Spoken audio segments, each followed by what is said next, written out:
随你。主，我们是属你的子民，就赐下父神的心。我们要回转向你父神，也要看见复兴。我们呼求你，阿爸父，设立你宝座在这地。你闭着眼看侧耳垂听，奉主名的呼求，万民都要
求你。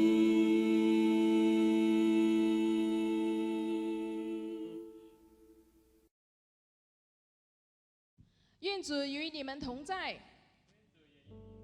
我很喜欢人对我说：“来呀，我们一同歌颂主。”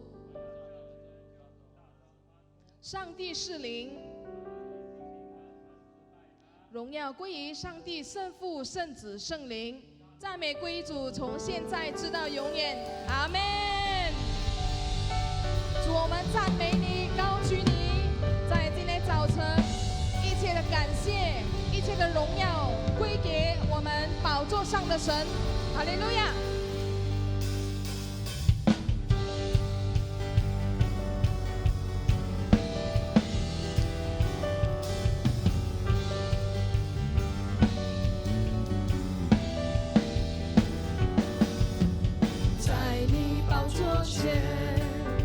我献上我的敬拜，我高举双手，扬声敬拜，愿救恩归宝座上的神。在你宝座前，众天使匍匐敬拜，让万国万邦在天上说，愿救恩归宝座上的神。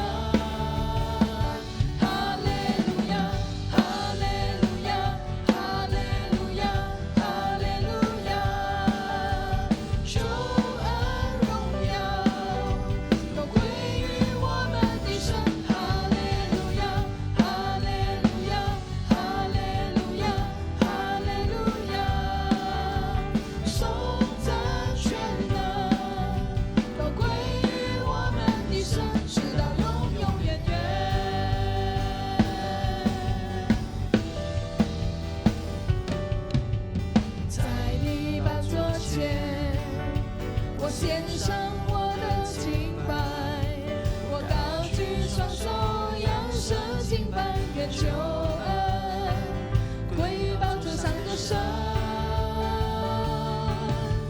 在你宝座前，众天使匍匐敬拜，让万国万邦在天上说，愿救恩归宝座上的神。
我献上我的敬拜，我高举双手，扬声敬拜，愿救恩归宝座上的神。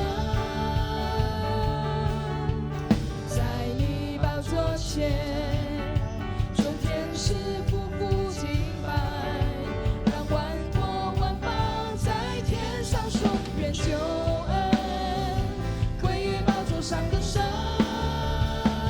哈利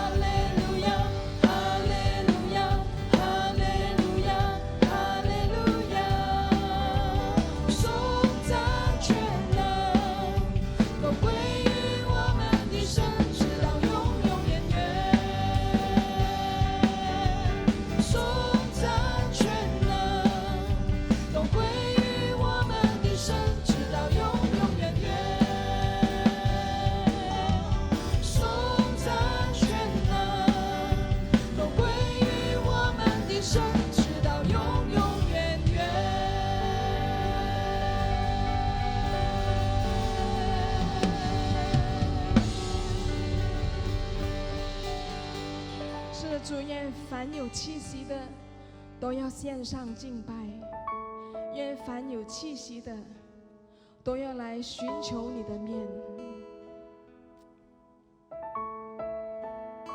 感谢主，你是我们风浪之中的神。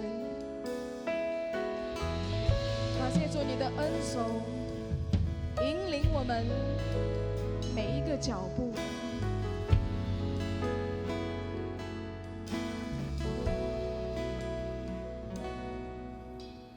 每当我面对风浪，你总在我身旁，生命福分与我分享，更深的渴望。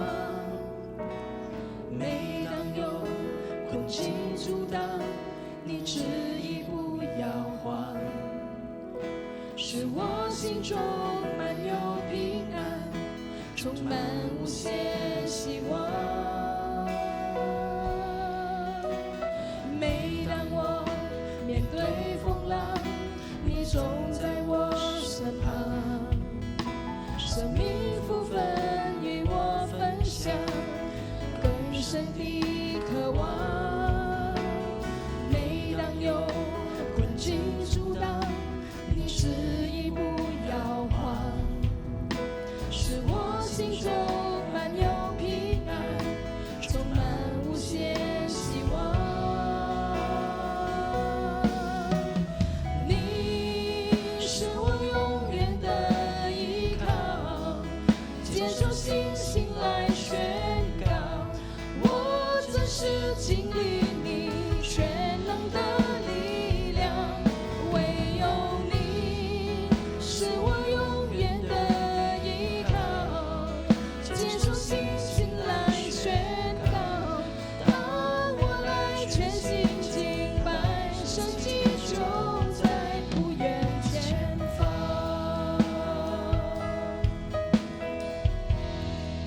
是的，主。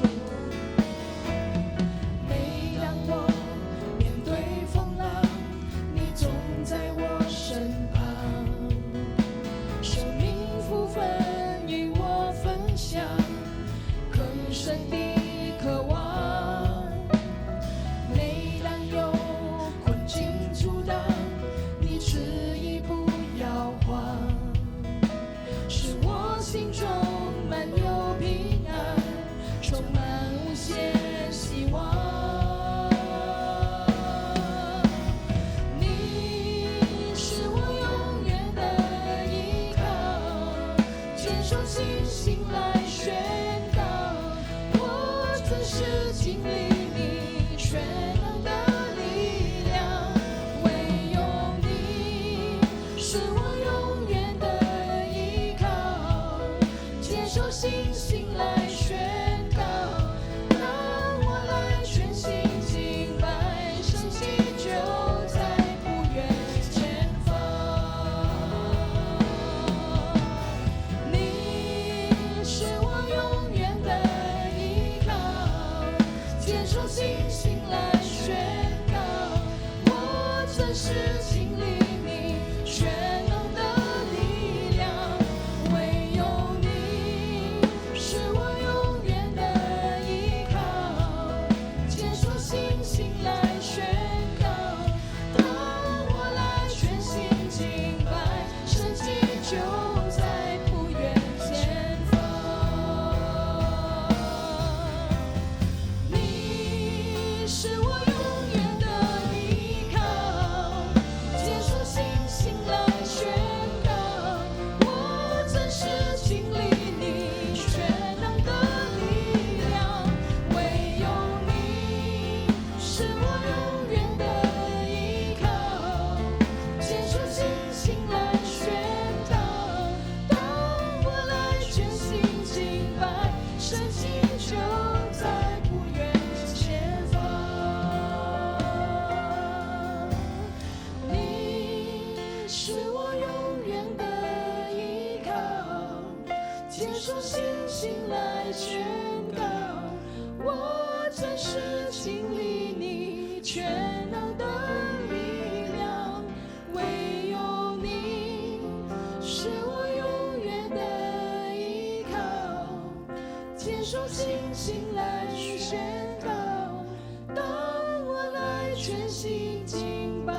神迹就在不远前方。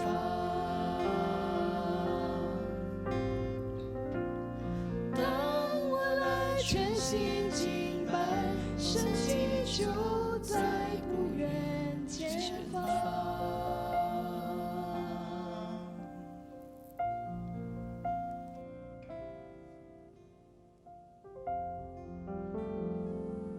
今日嘅祝福，我哋要來同心禱告。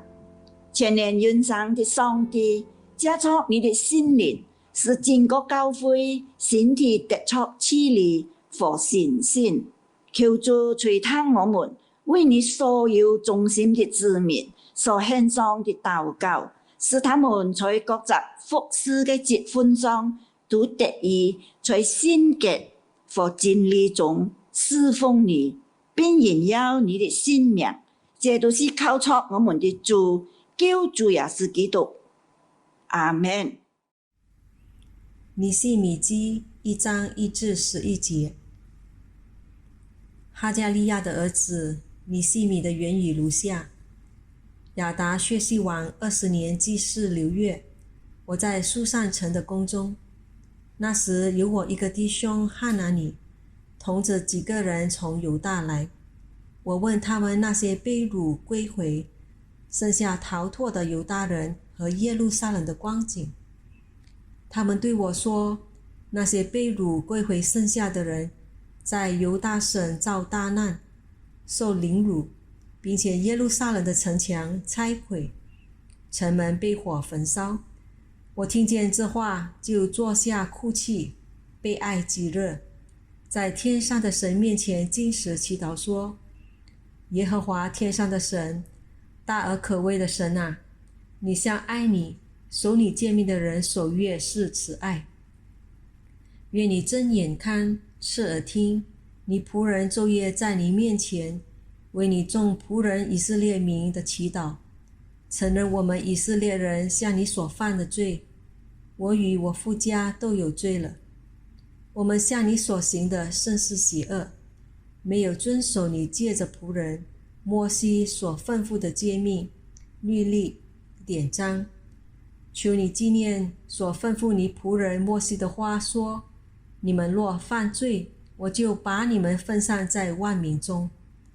但你們若歸向我，謹守遵行我的誡命，你們被趕散的人雖在天涯，我也必從那裡將他們召聚回來，帶到我所選擇立為我名的居所。這都是你的僕人，你的百姓，就是你用大力和大能的手所救贖的。主啊，求你側耳聽你僕人的祈禱，和喜愛敬畏你名眾僕人的祈禱，使你僕人現今亨通，在王面前蒙恩。我是做王久正的。這是上帝的話。主耶穌嘅新福音係記載在馬太福音第9章35到38節，然後歸主耶穌。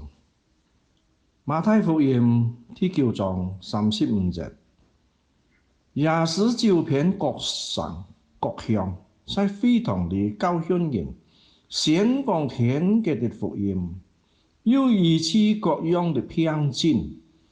他看見許多的人，就憐憫他們，因為他們困苦流離，如同羊沒有牧人一般。於是對門徒說：要收的莊稼多，做工的人少，所以你們當求莊稼的主打發工人出去收他的莊稼。也是主基督嘅福音。讚美歸主基督。Selamat pagi saudara-saudari di dalam Yesus Kristus. 各位主内弟兄姐妹，早安！ Kami sangat bersyukur kepada Tuhan karena dapat menemui Anda walaupun dalam keadaan seperti begini. 我们今天很开心能够在这里能够和大家在网上见面。 Apa kabar semua? 各位还好吗？ Kami harap semua Anda dan keluarga sehat-sehat saja di dalam Tuhan. 我愿各位在主里面呢，还能够保持平安，还能够享受平安。Hari ini kami ingin mengungsikan kepada anda mengenai perkembangan pemulihan yang diambil daripada Nehemia pasal yang pertama sampai pasal yang ke-6. 今天我要跟大家分享的就是这个更新恢复，就是从尼希米记第1到第6章。 Kita akan berdoa, Kenneth akan memimpin kita dalam doa. 让我们一起来祷告。天父上帝，我们感谢你，我们来到你面前，我们是充满盼望、充满希望的，因为你是一位信实的神，你是一位爱我们的神。我们来到你面前，我们将我们的心敞开，将我们的生命摆在你面前，求你自己亲自来扶持，亲自来触摸。今天我们要听你的话语，求你通过你的话语，经过你的圣灵，把你更新的盼望、恢复的盼望带入到我们心中。我们感谢你，我们仰望你，奉主耶稣基督的名，阿门。 Saudara-saudara yang dikasihi di dalam Tuhan, Malaysia telah memasuki fasa pemulihan bermula 10 Jun sehingga 31 Ogos 2020. 各位主内弟兄姐妹，马来西亚已经以6月10日开始至8月31日进入了这个复原期。 PKP yang pertama telah dilaksanakan pada 18 Mac untuk mengawal penyebaran wabak COVID-19 dan dilanjutkan sebanyak 4 kali sehingga 9 hari bulan Jun. 行动管制令从3月18号就开始，为了是要限制这个病毒的传染。 Ini adalah sebahagian daripada strategi negara untuk keluar daripada PKP diikuti dengan kadar penurunan jangkitan yang memberangsangkan. 这是我们国家退场的其中一项策略，而感染的率呢，已经出现在鼓舞人心的下降趋势。 Di bawah pemulihan PKP akan lebih banyak aktiviti sosial, pendidikan, keagamaan, dan perniagaan termasuk sektor ekonomi yang akan dibuka secara berperingkat mengikut standar prosedur operasi yang lebih ketat untuk dipatuhi. 在这个复原管令期间呢，我们的国家将会看到更严厉的要求，必须遵守标准作业程序之下，更多的社会、教育、宗教和商业活动呢，都会开始复原。 Pada hari pertama fasa pemulihan, Malaysia hanya mencatat 2 kes COVID-19 yang baru pada hari Rabu 10 hari bulan Jun, hari ketiga berturut-turut di mana jumlah kes baru dengan angka 1 digit sahaja. 在这复原期的第一天呢，我们就看见马来西亚在星期3，就是6月10日，仅有2例的新型冠病毒病例。 Dilaporkan bahawa sebanyak 39 pesakit lagi telah dikeluarkan pada hari tersebut dan sehingga hari Rabu 10 Jun yang lalu sebanyak 7.014 pesakit telah pulih dari COVID-19 di Malaysia sejak wabak itu bermula. 在同一天呢，也有39名的确诊者出院，也就是说，自疫情爆发以来，至于10日周三这一天呢，马来西亚已经有7014名新型冠状病毒患者复原，感谢上帝。 Kita memuji Tuhan kerana Malaysia yang kini sedang dalam perjalanan menuju pemulihan daripada COVID-19. 我们感谢上帝，是因为马来西亚正在从新型冠状病毒中复原的路上。 Apa yang sedang berlaku di negara kita, terutamanya di fasa pemulihan ini, mengingatkan saya tentang satu pemulihan yang juga begitu penting di dalam Alkitab, yaitu pemulihan Yerusalem di bawah kepimpinan Nehemia. 这个复原过程让我想起圣经中记载的另一个重要的复原，就是耶路撒冷在尼希米领导下的复原。 Disebabkan dosa-dosa manusia, kota Yerusalem dihancurkan oleh raja-raja asing. Keagamaan, saya percaya aktiviti-aktiviti sosial, pendidikan keagamaan, dan perniagaan pada masa tersebut turut terjejas dengan teruk.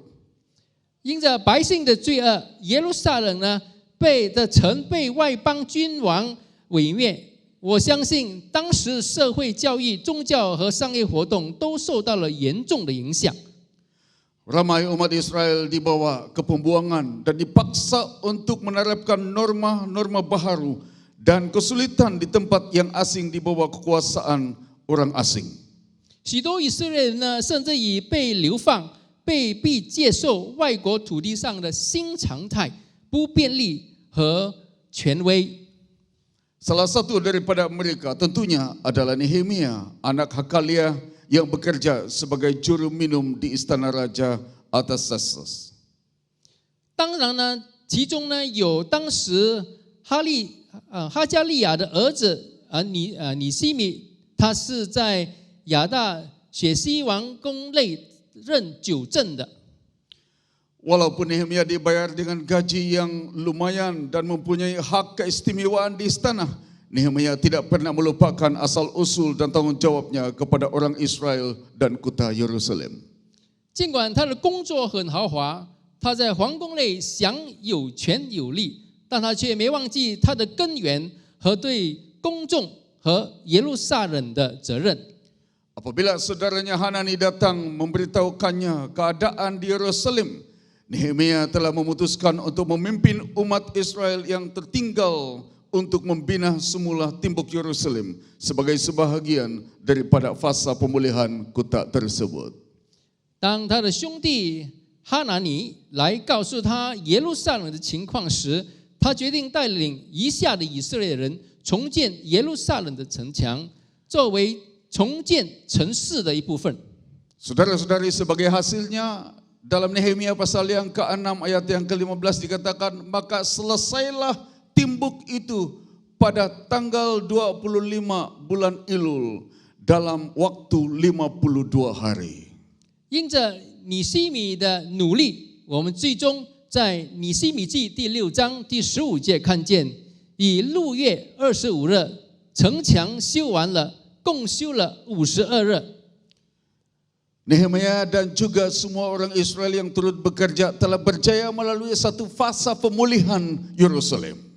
我们看见尼西米在恢复耶路撒冷城之前呢，至少需要进行4次的更新。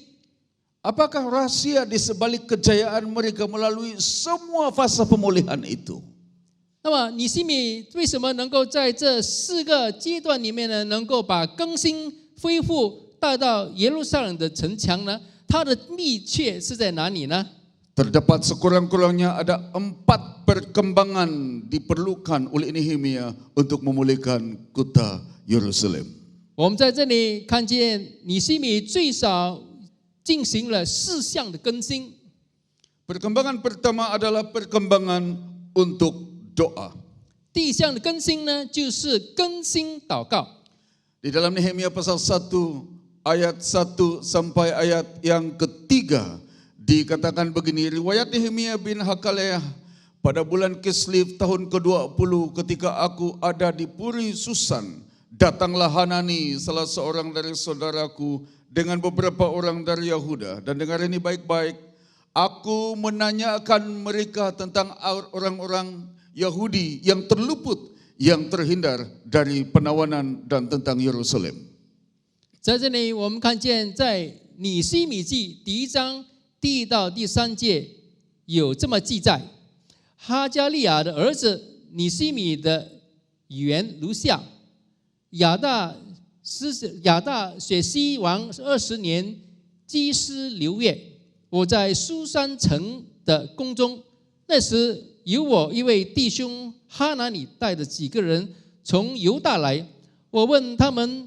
那些被掳归回剩下逃脱的犹大人和耶路撒冷的光景，他们对我说：那些被掳归回剩下的人在犹大省遭大难，受凌辱，以此耶路撒冷的城墙拆毁，城门被火焚烧。 Di dalam ayat 3 diberitahu mengenai keadaan di Yerusalem dan juga semua mereka yang masih tinggal di sana, yang dikatakan bahwa mereka berada dalam kesukaran besar dalam keadaan tercela.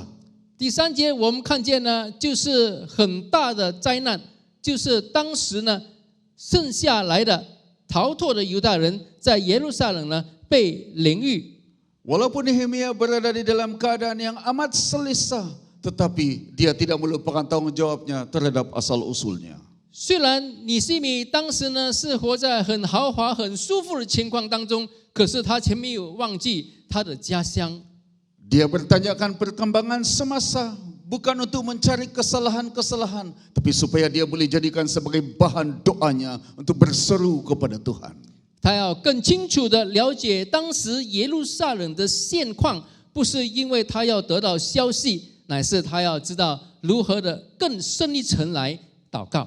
Ayat yang keempat mengatakan, ketika aku dengar berita ini, duduklah aku menangis dan berkabung selama beberapa hari. Aku berpuasa dan berdoa ke hadirat Allah semesta langit.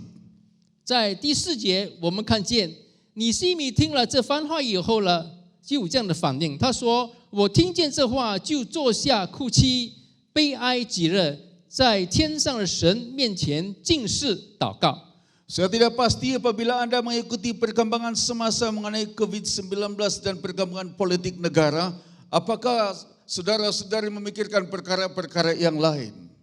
当我们跟踪在我们国家的这个新冠肺炎的病症的发展的时候，我们联想到些什么呢？ Bagi Nehemia apabila dia mengikuti perkembangan semasa baik dekat maupun yang jauh, itu dijadikannya sebagai perkembangan untuk berdoa. 让我们知道更清楚，无论是国内国外这个病情的发展的时候呢，那么无形中我们就能够更切实的来为这件事情来祷告。 Daripada menuding jari dan mempersalahkan orang lain, dia ambil maklumat-maklumat itu dan dia bawa di hadapan Tuhan. 尼西米听了这些消息，他不是指责别人，乃是把这样的消息呢带到上帝的面前来为耶路撒冷代祷。 Saya tidak pasti bagaimana Nehemia terduduk ketika dia mendengar berita daripada Yerusalem dan kesukaran di Yerusalem. Tapi saya pasti itu sesuatu yang sangat menyentuh hatinya. 我当时不明白如何尼西米听了以后就坐下来，肯定的是他被这道消息很大的震动。 Sekurang-kurangnya ada 3 perkara yang menyentuh hati Nehemia. Saya percaya yang pertama, dia berseru kepada Tuhan untuk umat Allah. 我明白最少有3件事情是可以触摸到尼西米的心。第一，就是上帝的子民， Dia terbeban untuk orang lain. 他想到别人， Dia juga terbeban untuk tembok Yerusalem karena itu melambangkan antara lain marwah bangsanya. 他也想到耶路撒冷的城墙，而有这个重担，因为耶路撒冷的城墙就是以色列的荣耀。 Dia juga ada menyebut mengenai pintu gerbang yang lebih melambangkan keselamatan bangsanya. 他听见这个城门被毁了以后，他也顾虑到耶路撒冷的安危。 Inilah informasi yang telah menyebabkan hatinya hancur sehingga berseru di hadapan Tuhan. 这些在消息带来的内容，使到他心很疼痛。 Itu adalah perkembangan pertama yang ada di dalam kehidupan Nehemia. 因此，在尼西米的生命里面，那个是第一个更新进度。 Perkembangan kedua yang juga cukup penting dalam mengharungi fasa pemulihan ini adalah apa yang saya panggil perkembangan untuk kemajuan. 第二项的更新呢，就是更新进度。 Di dalam Nehemia pasal 2 ayat 4 sampai ayat yang ke-7, lalu kata raja kepadaku, jadi apa yang kau inginkan? Maka aku berdoa kepada Allah semesta langit.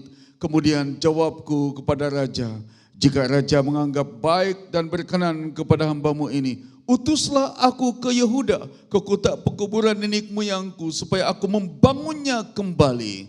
Lalu bertanyalah raja kepadaku, sedang permaisuri duduk di sampingnya, berapa lama engkau dalam perjalanan dan bilakah engkau kembali? Dan Raja berkenan mengutus aku sesudah aku menyebut suatu jangka waktu kepadanya.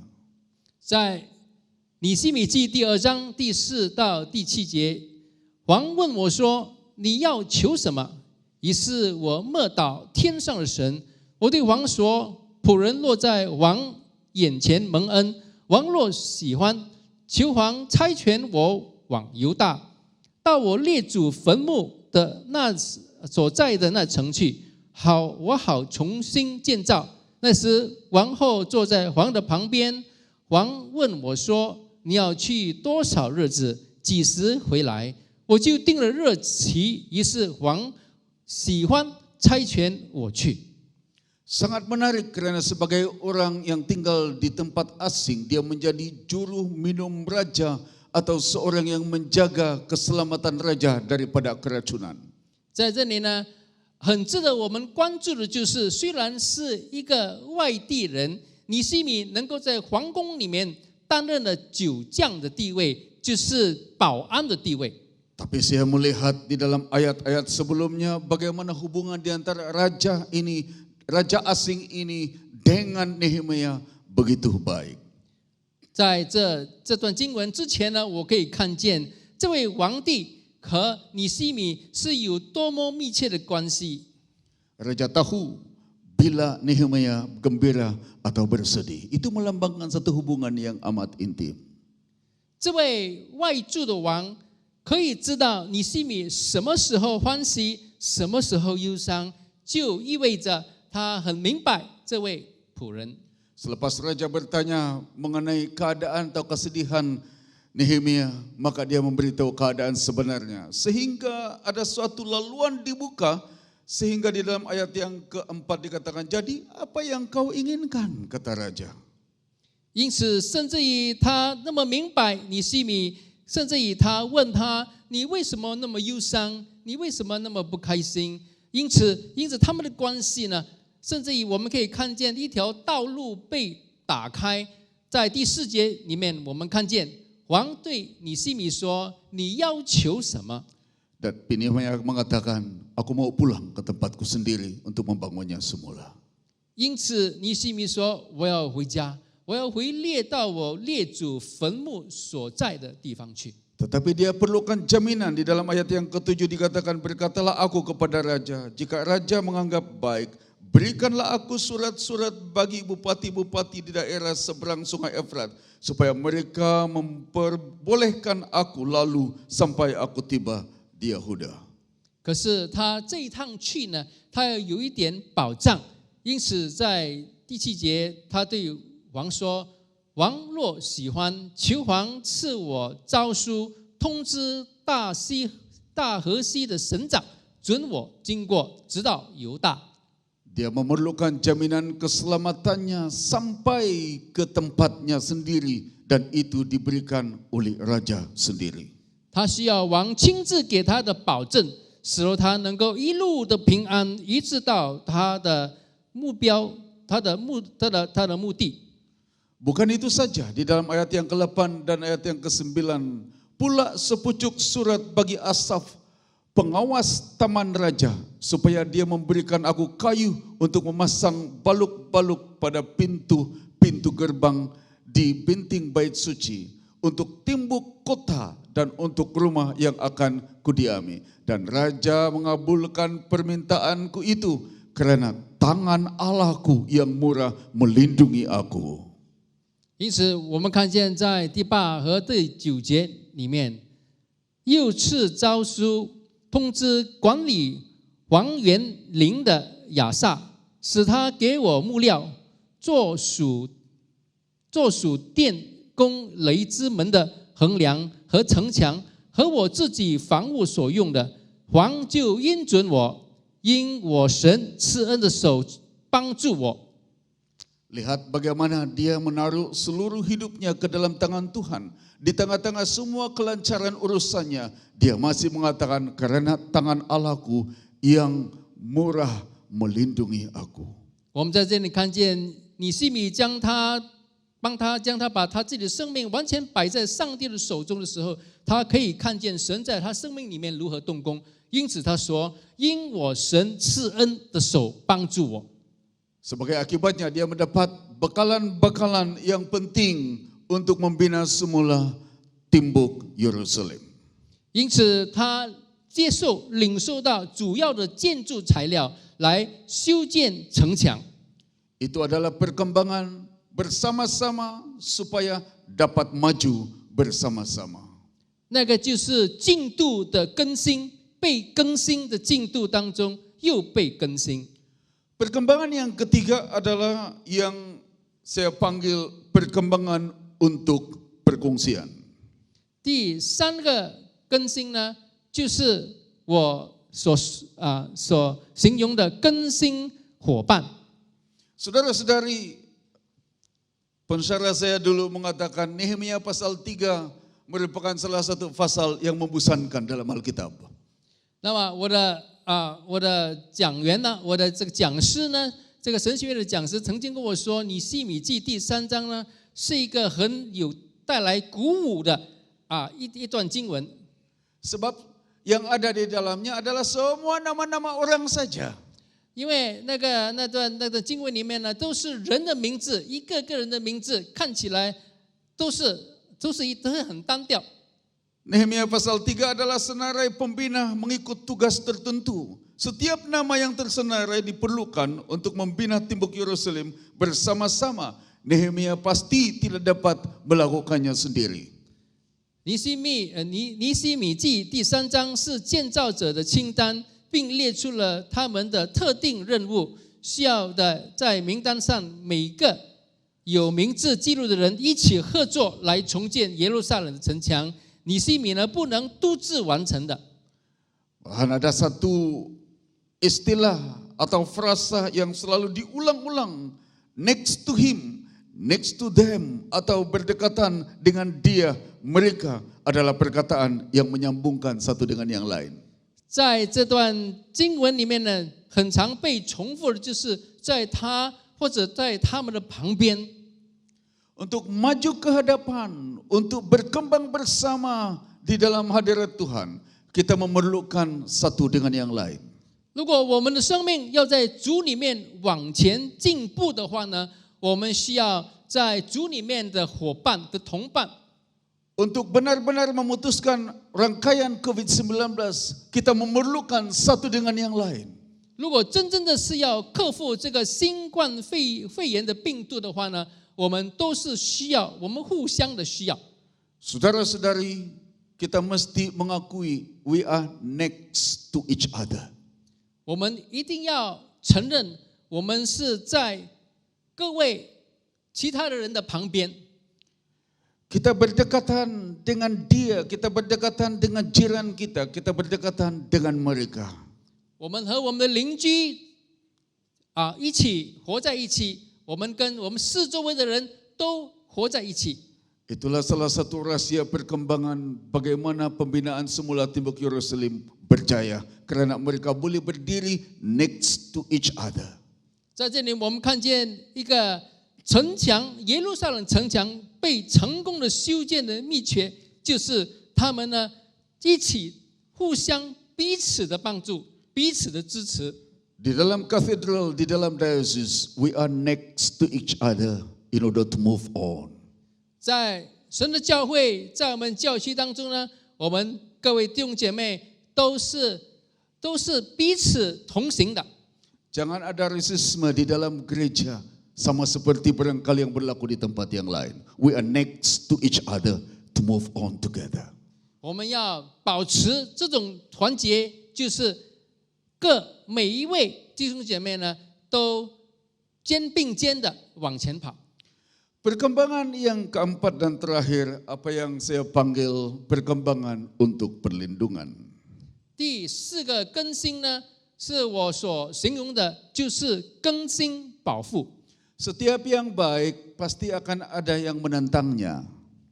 无论任何好的事情呢，我们都可以看见有些是反对的。 Usaha Nehemia untuk membina semula timbuk Yerusalem di dalam pasal yang keempat ayat 1-3 menyatakan ada tentangan-tentangan yang luar biasa.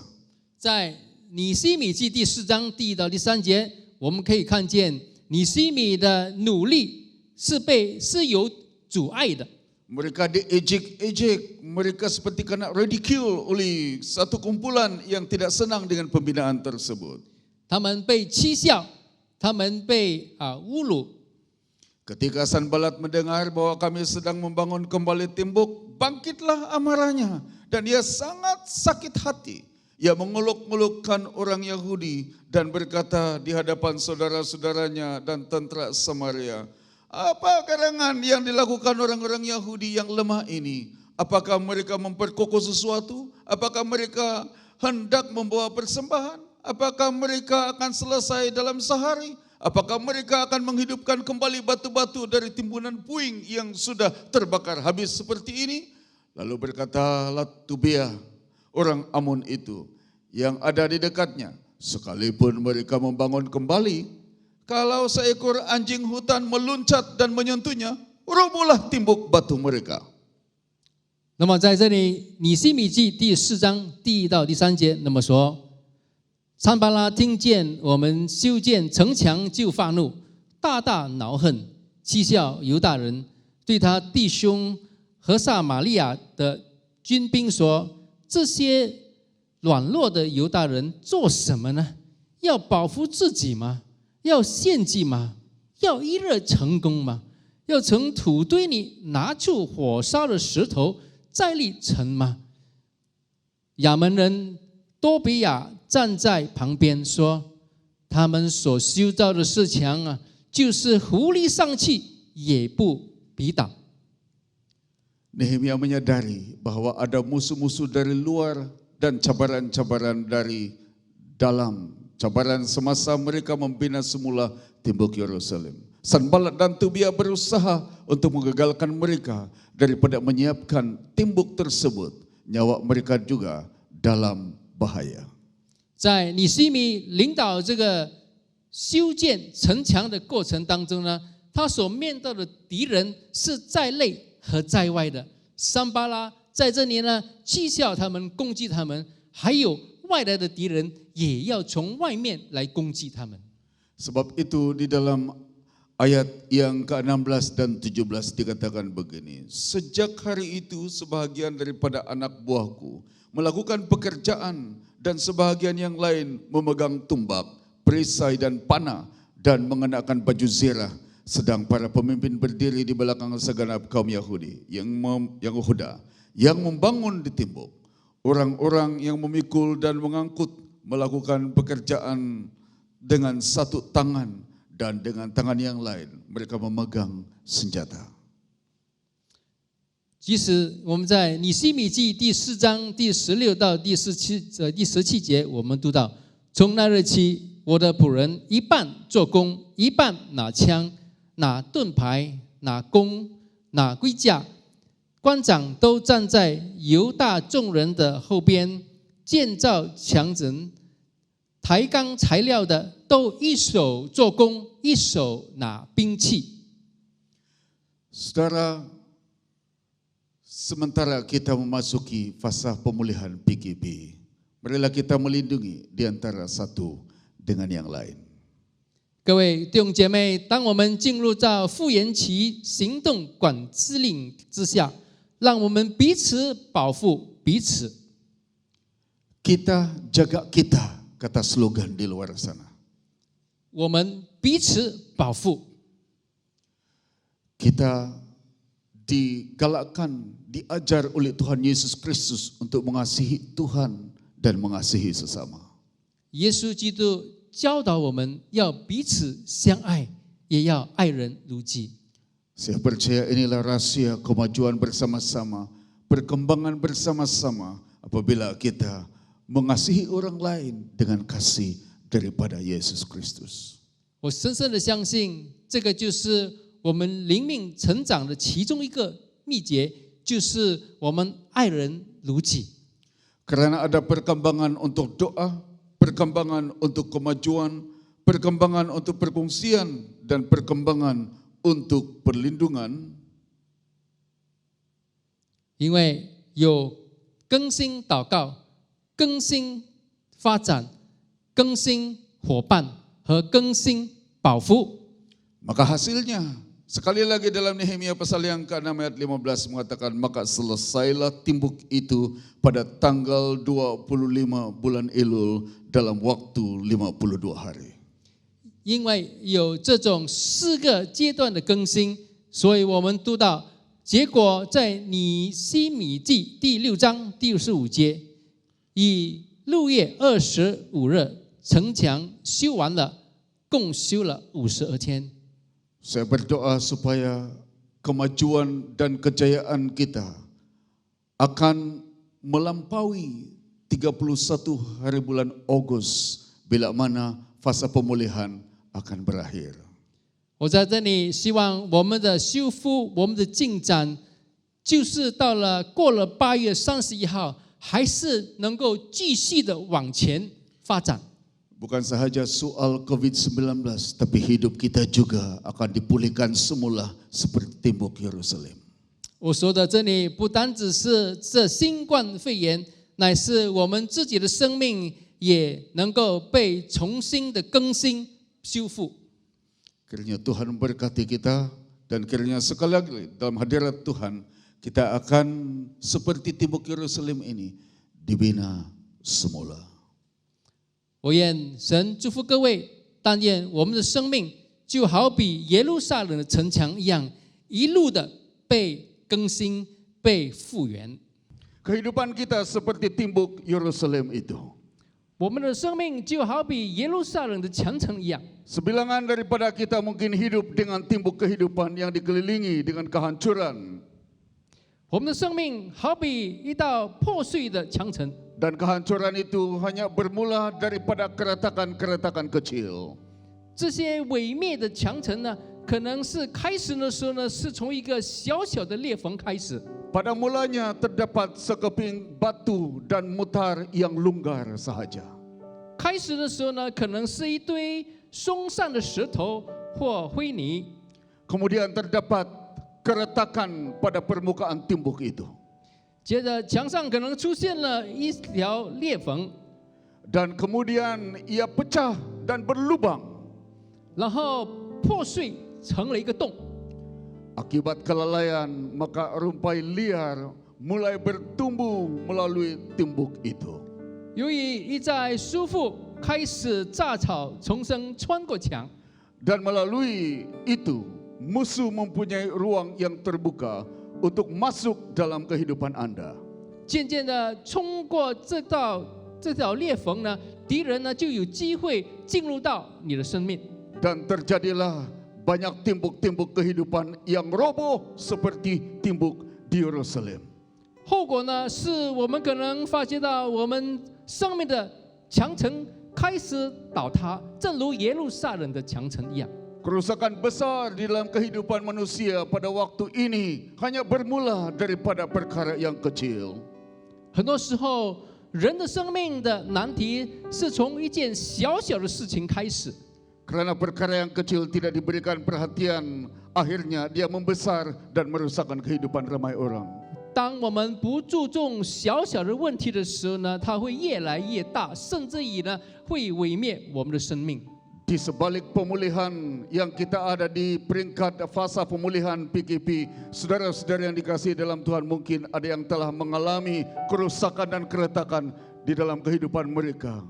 虽然我们现在经过这段复原期的行动管制令，可能我们的生命已经受到了很大的影响，已经体验到很大的毁灭。 Kita berdoa supaya pemulihan akan terus-menerus terjadi. Seperti tembok Yerusalem dipulihkan, demikian kehidupan kita juga dipulihkan bersama dengan Tuhan. 我们祷告祈求，在这个时候，我们的生命要受到复原，正如耶路撒冷的城墙被修复一样。 Tetapi harus ada pertobatan. 可是必须从悔改开始， Harus ada pembangunan semula. 要进入到重建。 Dan selanjutnya harus bertekun di dalam Tuhan. 接下来一定要在主里面坚持。 Kita tidak tahu masa depan selanjutnya. 我们不知道前景如何， besok belum tentu milik kita. 明天是怎么回事，我们还不晓得。 Tapi satu hal yang kita tahu bahwa Tuhan telah mendahului kita di hadapan. 可是，一件事情我们可以肯定的就是，我们的上帝已经在我们的前面开始走了。 Dan Dia akan memimpin kita all the way through it all di dalam kehidupan kita. 他将会带领我们一路的跑。 Dalam saat yang sunyi seperti begini kita mau memberikan respons kepada Tuhan. 在这个时候，在安静的时候，我们要向我们的上帝做出回应。 Dimanapun Anda berada, di rumah atau bersama dengan kawan-kawan yang lain, saudara-saudari, mari kita menyanyikan lagu ini sebagai tindak balas terhadap Tuhan. 无论我们在哪里，在家里，或者是和亲戚朋友在一起，这个时候我们一起来唱这首歌。 Haleluya. Praise the Haleluya. Lord. 你永远在我生命里，春去秋来，眷顾我，以你的手遮盖我，引导我走你的一路，我要仰望你，我要等候你，我要向主高唱爱的诗歌，因你的心事不变，你以永恒的膀臂扶持我，永不放弃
Terima kasih Tuhan sebab Engkau mengerti setiap pergumulan kami. 主啊，我们感谢你，因为你明白我们每一件、每一次的挣扎。 Engkau melihat dan mengetahui jika ada kehidupan kami yang telah retak dan rubuh seperti tembok-tembok Yerusalem. 你也很清楚的明白、了解我们的生命是否好像耶路撒冷的城墙一样的破裂。 Kami menyerahkan diri kami dimanapun kami berada supaya Tuhan akan memulihkan tembok-tembok kehidupan kami. 我们将自己的生命献上，求你来修复我们生命中破碎的城墙。 Di dalam nama Tuhan Yesus Kristus kami berdoa. 奉主耶稣基督的名，阿门。 Amin.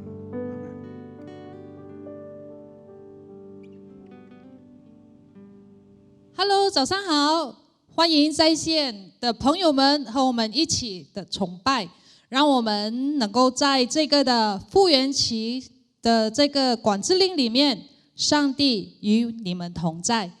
这里呢，我要介绍3个 emoji， 就是表情符号，目的呢就是希望我们一起在线上崇拜的每一个人，给我们按下这一个表情，来表示你对我们的赞、爱心还有关心。在这里呢，要通知大家，我们的雅比诸圣座堂的面子书，我们开始3个星期有登了我们中文的、英文的、国文的，还有菲律宾文的这个的周报。所以呢，欢迎我们到我们的面子书阅读或下载，还有记得转发。然后呢，除了这个的周报，我们还有每日的灵修资料，盼望呢，透过这个的灵修资料，能帮助到我们的属灵生命，能够补充足够的能力。记得今天下午2点，我们的线上儿童聚会。还有呢，就是下一个的线上圣餐崇拜是在6月28日，所以呢，请准备我们的心来领受。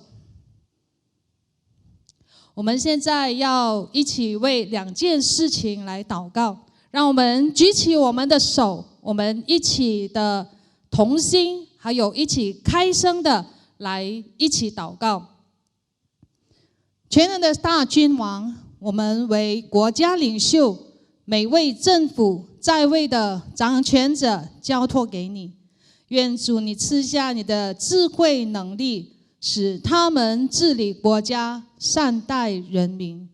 主你伸出你大能的膀臂，你的公义作为，祝福马来西亚各执法单位都行在光明中。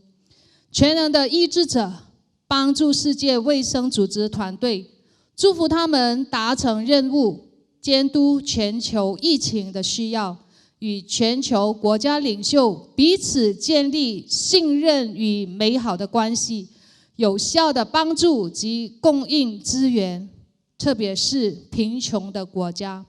奉主耶稣的名祷告，阿们。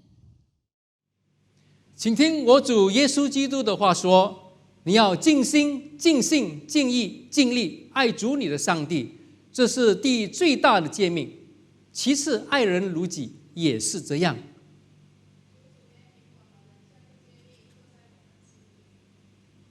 上帝爱世人，甚至将他的独生子耶稣基督赐给世人，将我们从罪中拯救出来，并在天上为我们代求，带领我们进入永生。因此，我们要凭信心悔改认罪，以坚决的心志遵守上帝的诫命，与众人生活在亲爱和睦中。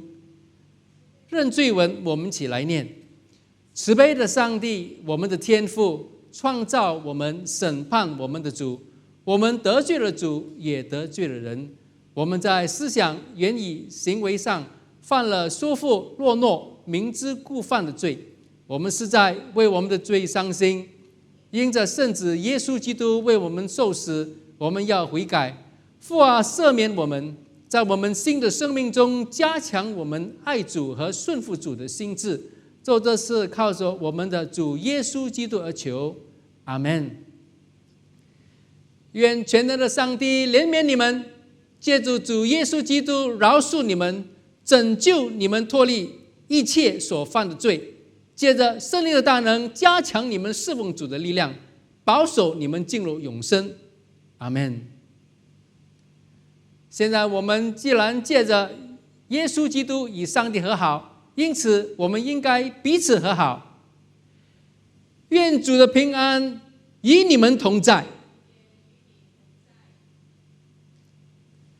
让我们在这个时候互相行平安礼。你们心里当仰望主，我们应当感谢我主上帝。无论何时何地，感谢赞美主，全能的圣父，创造天地万物的主，这是合理的，也是我们的本分和喜乐。现在我们感谢主，因主的荣耀的彰显，正如圣子、圣灵的荣耀，三位一体，同荣同等，并无分别，一主一上帝，永受敬拜和赞美。因为这样，我们与天使和天使长、天上的会众一同称赞、颂扬主荣耀的圣名，常赞美主说：圣哉，圣哉，圣哉！天地万军的主，主的荣光充满天地。愿荣耀归于至上的主，阿们。在这个时候，让我们一起来预备我们的心态，来领受圣餐礼。我们一起祷告。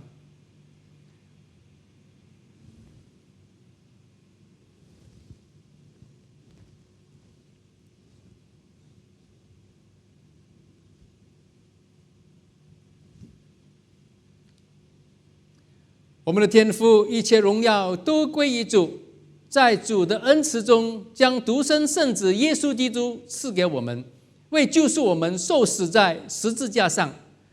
他在那里一次奉献自己，为全世界的人做满足完全的赎罪祭。主已设立这圣礼，叫我们永远纪念主尊贵的死，并在圣福音书上吩咐我们常常遵行，直到主再降临的日子。我们谦恭呼求慈悲的父垂听我们，借着圣灵的大能，使我们遵着圣子我主耶稣基督设立圣餐的命令，领受天父所造的这饼和酒，为纪念主受死遇难，就能同享主至贵的圣体宝血。救主被卖的那一夜，拿起饼来，祝谢了，掰开，分你门徒说：你们拿这个吃，这是我的身体，为你们舍的，你们要这样行，以纪念我。晚饭以后，又照样拿起杯来，祝谢了，递与门徒说：你们都喝这个，因为这是我的血，就是新约的血，为你们和众人免罪流出来的。你们每逢喝的时候，要这样行，以纪念我。阿们。让我们一起来宣告：基督已经受死，基督已经复活，基督将要再来。我们掰开这饼，以便在基督里分享。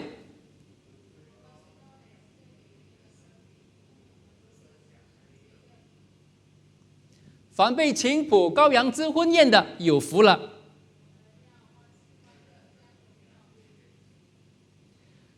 上帝赐给他指明的圣物，当存信心谦卑前来领受这饼和酒，纪念基督为你受死，当以信心和感谢领受他在你的心里。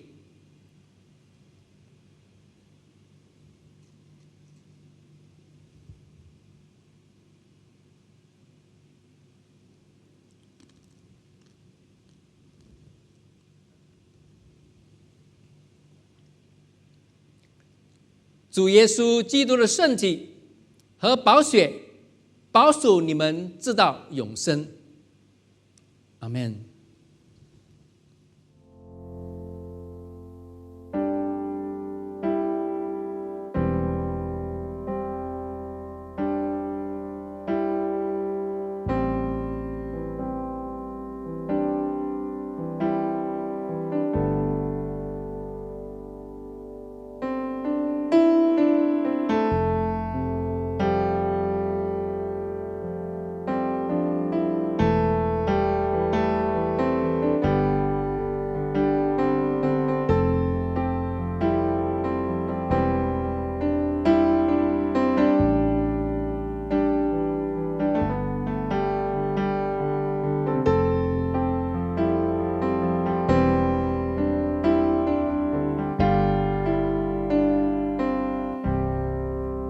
在这时候，让我们遵着救主的教导，同心祷告。我们在天上的父，愿人都尊父的名为圣，愿父的国降临，愿父的旨意行在地上，如同行在天上。我们日用的饮食，求父今日赐给我们，又求饶恕我们的罪，如同我们饶恕得罪我们的人，不叫我们遇见试探，拯救我们脱离凶恶。因为国度、权柄、荣耀，全是父的，世世无尽。阿们。感谢文，我们起来念。我们的天父，永生的上帝，我们感谢主接纳我们作为圣子救主耶稣基督活泼的肢体，并在他圣体宝血的圣事里用灵粮喂养了我们。现在求主差遣我们平安奔走世程，并赐给我们力量和勇气，专心乐意的敬畏主、服侍主。阿们。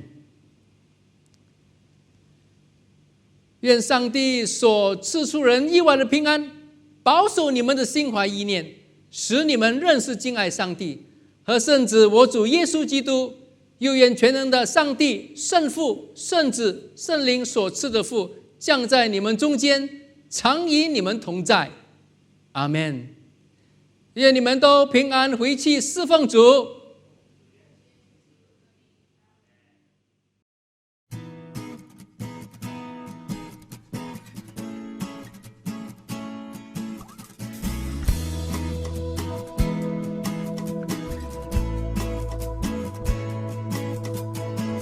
主的喜乐是我力量，你的救恩是我盼望。虽然橄榄树不效力，也许葡萄树不结果，我仍因着我的神欢欣快乐。主的喜乐是我力量，你的救恩是我盼望。虽然橄榄树不效力，也许葡萄树不结果，我仍因着我的神欢欣快乐。我要赞美，无论得失或不得失，我要赞美。每天从日出到日落，我心坚定于你。每天赞美不停，我要赞美，跳舞赞美，我要赞美，自由赞美，大声欢呼，你是永远的神君王。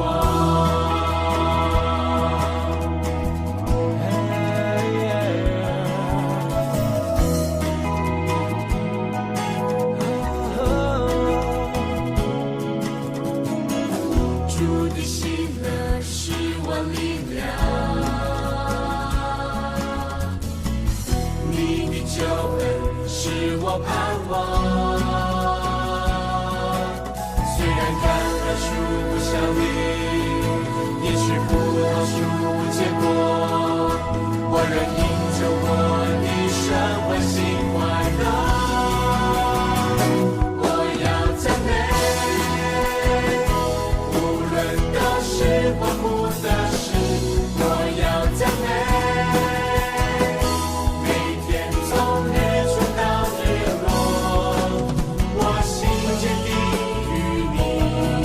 每天赞美不停，我要赞美，跳舞赞美，我要赞美，自由赞美，大声欢呼，你是永远的神君王。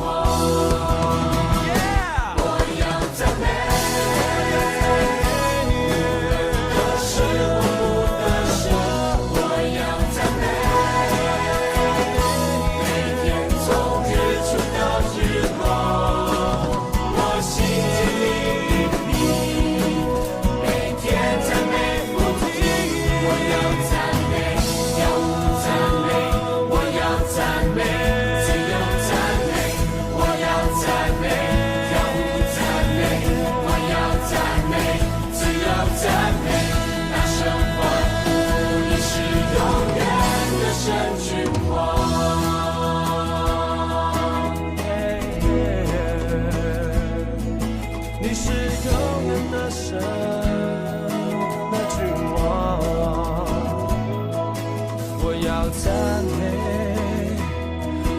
要赞美，我要赞美，你直到永远。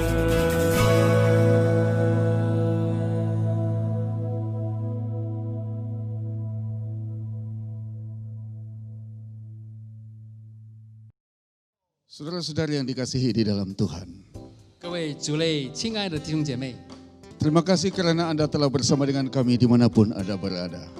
我在这里要向大家致谢，无论你在哪一个地方， Kami doakan kiranya firman Tuhan yang Anda telah dengar menjadi berkat yang besar bagi Anda.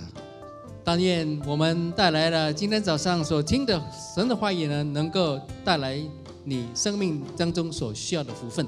Kami doakan juga agar Anda dan sekeluarga akan sehat-sehat saja sepanjang minggu akan datang ini. 我们也祈求神将他的平安、他的保护临到你们家人当中。 Kami mengharapkan akan dapat bertemu dengan Anda lagi pada minggu hadapan. Jaga diri baik-baik. Bye-bye. 我们也希望在下个星期我们能够再网上相逢。拜拜。